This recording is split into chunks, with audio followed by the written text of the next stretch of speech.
प्रधानमंत्री ग्राम सड़क योजना और मुख्यमंत्री ग्राम सड़क योजना के तहत देखा जाए तो बड़े पैमाने पे कर्मचारियों की सरकार ने भर्तियां की हैं, लेकिन अभी तक इन्हें केवल 12 से 14 हज़ार रुपये ही दिए जा रहे हैं, जिसके बदले इन लोग पिछले कई दिनों से आज़ाद मैदान में जो है उपोषण पे बैठे हुए हैं। मैं बताना चाहूँगा कि इस योजना के तहत जो है ग्रामीण की जितनी भी सड़कें होती हैं उसका निर्माण कार्य किया जाता है, और आप देख करके मंच पे यह अंदाज़ा लगा सकते हैं कि किस तरह से लोग यहाँ पर जो है उपोषण पे बैठे हुए हैं।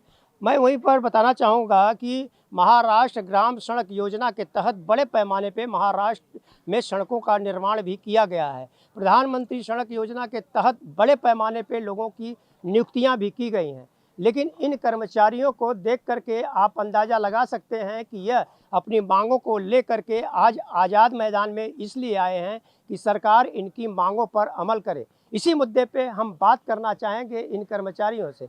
मैं आपको बताना चाहूँगा कि आप देख रहे होंगे हमारे हाथ में जो पेपर है इसमें सारी चीज़ें बहुत ही वरीयता से लिखी गई है, लेकिन इनकी बातें नहीं सुनी जा रही हैं और इसी को लेकर के आज ये सरकार के खिलाफ जो है आंदोलन कर रहे हैं। मैं आपसे जानना चाहूँगा कि क्या क्या समस्याएं हैं आप लोगों की, जिसके लिए आप कितने दिन से यहाँ पे उपोषण पे बैठे हैं? हम अभी छठा दिन है, छठवां दिन है। अभी ये पहले दिन से लेके हमारा आंदोलन जो 23 तारीख को चालू हुआ। हमारी मांगे ये है कि हमारा जो मानधन है, जो हमको मिलता है, मानधन जो है वो बहुत ही कम है। बहुत मतलब हमारा जो जो प्यून है उसको 7,000 रुपया मानधन मिलता है, और जो बाकी कंपनियों के या परमानेंट जो ये रहता है उनको 24,000 तक मानधन दिया जाता है। वैसे ही हमारे और कर्मचारी जो है, जैसे जेई लोग है, हमारा जो टेक्निकल स्टाफ है, उनको मतलब ना के बराबर मानधन मिलता है। जैसे कि 12,000 और 20,000 के मानधन में हम काम कर रहे हैं। वही कंत्राटी कर्मचारी जो है, म्हाडा के अंडर जो कंत्राटी कर्मचारी काम करते हैं, उनको 60,000 65,000 ऐसा मानधन दिया जाता है। तो ये जो तफावत है, और ये हम गए कई वर्षों से, मतलब 2012 से हम लोग ये सहते आ रहे हैं। अभी ये सभी हमको जो टीए बिल मिलता है वो खाली 2,000 रुपये मिलता है। इसमें हम गुजारा कैसे करें, हमारा जो परेशानी, हम घर कैसे संभालें, ये जब सब। आप लोगों की भर्ती हुई थी इस योजना के तहत, तो उस दौरान सरकार ने क्या आश्वासन दिया था आप लोग को? नहीं, ऐसा कुछ आश्वासन दिया नहीं था। हमारा पहले से ही जो है, हमारा जो पहले से ही हमको जो हम हमारी 2012 में 11 में भर्ती हुई, तभी से हमारा जो मानधन है वो उसी तरह है। पर और जो कार्यालय है उनका जो उनका मानधन है वो हर साल 10% बढ़ता है।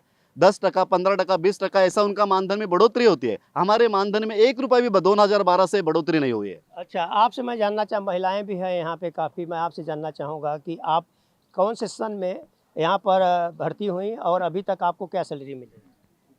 मैं 2012 से यहाँ पे भर्ती हुई हूँ, लेकिन इन्होंने आज तक हमारा कोई भी इंक्रीमेंट नहीं किया है। हमको कोई छुट्टी भी अलाउ नहीं है। जैसे लगता है किसी को प्रस्तुति रजा वगैरह लगती है तो हमारा मानधन कटा जाता है। हमको जब से लगे हैं 12,000 ही मिल रहे हैं। 12,000 में आजकल किसका गुजारा होता है? हम इतने दिन से यहाँ पे बोल रहे हैं कि हमारा पेमेंट बढ़ाओ, नहीं कुछ तो थोड़ा फार तो बढ़ाना चाहिए। जो बाहर से लगे हैं, एजेंसी को जो दिया गया है, उनको डबल मानधन दिया जा रहा है और हमको उससे हाफ देना जा रहा है। जब हम इतने रोड सड़कों का काम कर रहे हैं, जब सड़कें ही नहीं बनती है तो लोग चलेंगे कहाँ से? कहीं हॉस्पिटल जाना है, कहीं जाना है तो रास्ते से ही जाना पड़ता है ना। जब हम उनका काम कर रहे हैं गवर्नमेंट का, तो हमारा भी सोचना चाहिए ना गवर्नमेंट ने। आप देख रहे होंगे कि इस मंच पे बैठे महिलाएं हैं, इनके चेहरे पे खुशी नहीं है। इसका मेन कारण है कि 2012 से जब इनकी जब नियुक्ति हुई है तब से लेकर के आज तक जो है इनकी सैलरी जो में बढ़ोतरी नहीं हुई है। वहीं दूसरी तरफ इन्हीं लोगों का कहना है कि जब बाहर के कॉन्ट्रैक्टर्स लिए जाते हैं तो उनको बड़े पैमाने पे मानधन दिया जाता है, लेकिन ये सरकारी कर्मचारी होने के बावजूद सरकार ने इनकी नियुक्ति की है, लेकिन अभी तक इन्हें जो है करीब 2012 से लेकर के अभी तक कोई भी इन्हें सुविधा नहीं दी गई।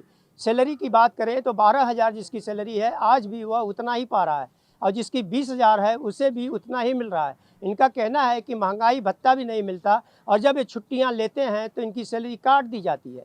तो इस तरह के मांगों को लेकर के आज ये आज़ाद मैदान पे बैठे हुए हैं और इनका ये कहना है कि जब तक सरकार इनकी बातों पर अमल नहीं करेगी तब तक इसी तरह से इनका आंदोलन चलता रहेगा। ऑन टीवी न्यूज़ के लिए कैमरामैन बाला के साथ हरीश तिवारी।